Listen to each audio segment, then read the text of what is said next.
But of course he could go on to fight. Of course he could have gone on being the prophet with the sword. But there are times when to make peace is more daring, more creative, and more enduring. 1 year after signing the Hudaybiyah Treaty, Muhammad led his followers on a new pilgrimage to Mecca. After years of rejection, persecution, and humiliation, this was truly a moment of triumph. The first pilgrimage of the Muslims after Hudaybiyah must have been an extraordinary event for everybody, because the Meccans couldn't bear it. They decamped and went and sat up in the hills and mountains outside the city and watched this procession, huge procession of Muslims and some of their confederates coming on the Hajj and, as it were, taking possession of the city, crying out the pilgrim cry, "Here I am, O God, here I come," in a huge cry. Then came the moment Muhammad had waited 7 long years to achieve. Muhammad sends Bilal, an African ex-slave, this lowest of the low in the eyes of the Meccans, up onto the sacred shrine of the Kaaba, what the Meccans regard as their shrine, to deliver the call to prayer. And the hills around Mecca are granite. They're set up for a sonorous voice. And the call to prayer resonates through the valley. Allahu Akbar, Allahu Akbar. Allahu Akbar, Allahu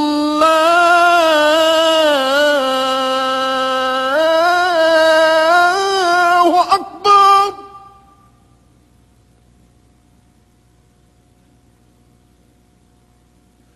Ashhadu an la ilaha illallah.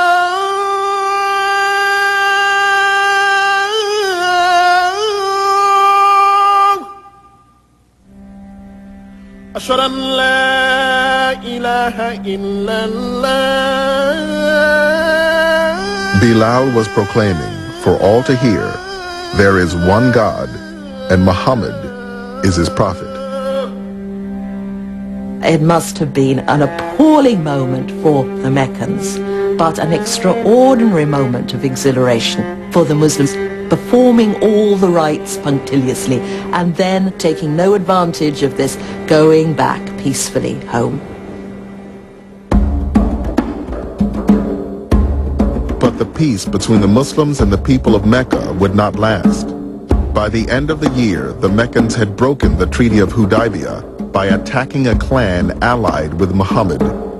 In response, 10 days into the holy month of Ramadan, Muhammad and a Muslim army of 10,000 men set out to take Mecca by force. The Prophet felt he was strong enough to be able to conquer Mecca. But as the army approached the city, more and more leaders of the Quraysh, they realized that they were not going to win, and so many decided to join Islam. The Prophet entered the city without resistance.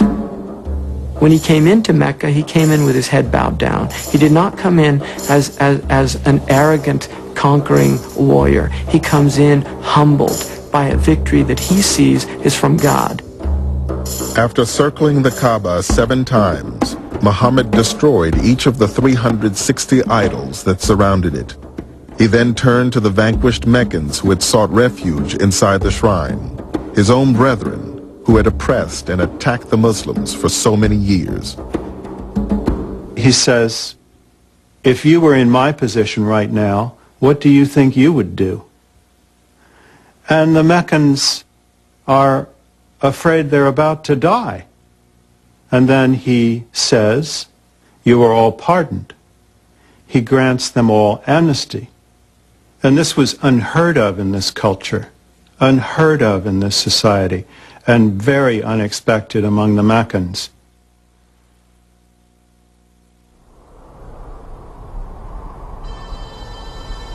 The religion that had begun in ridicule and persecution was now thriving throughout the Arabian Peninsula. But shortly after returning to Medina, Muhammad received a premonition of his death.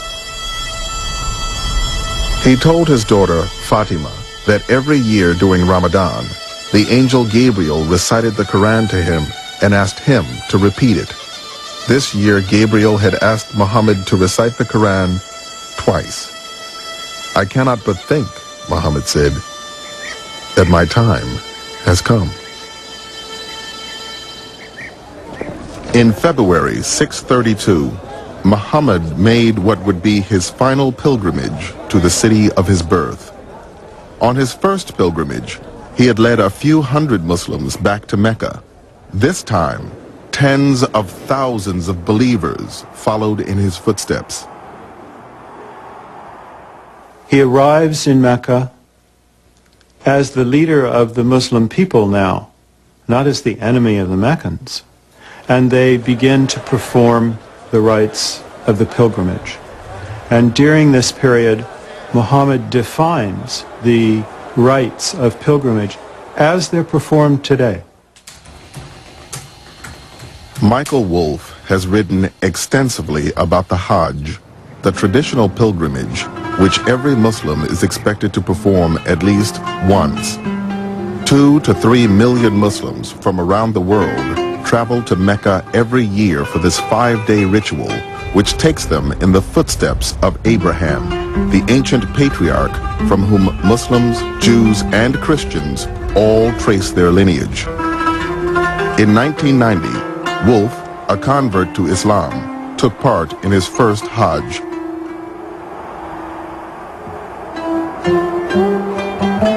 The Hajj was one of the most attractive elements in Islam to me as a non-Muslim and then as a Muslim.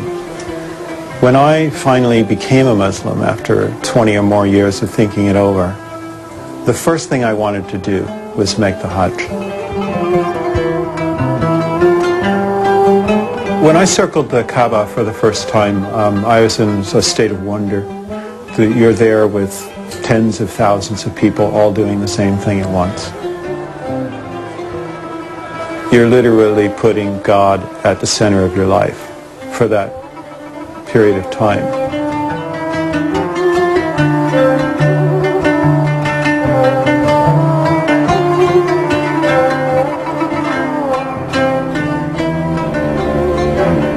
At the culmination of the Hajj, on the plain of Arafat, on a small hill called the Mount of Mercy, Muhammad gave his final sermon.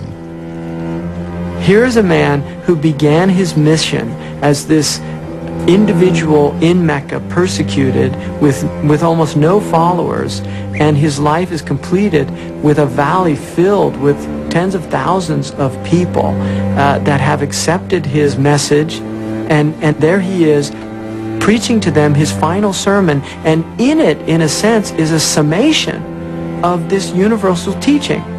He tells them to be good to each other and not to violate each other's rights, for men and women to treat each other humanely, for brothers and sisters to treat each other well, and for Muslims to treat each other as brothers and sisters. And perhaps most importantly, he calls an end to revenge, to blood killing, to the vendetta, which has bled this culture terribly since he was born. At the end of Muhammad's sermon, he does not list his achievements. This man has unified people. He has taught them monotheism. He has brought them to peace. And yet he doesn't mark these as his accomplishments. Quite the opposite. He asks his community, have I fulfilled my mission to my God and to you? You can hear in his words the desire for a completed mission. This is a man of faith.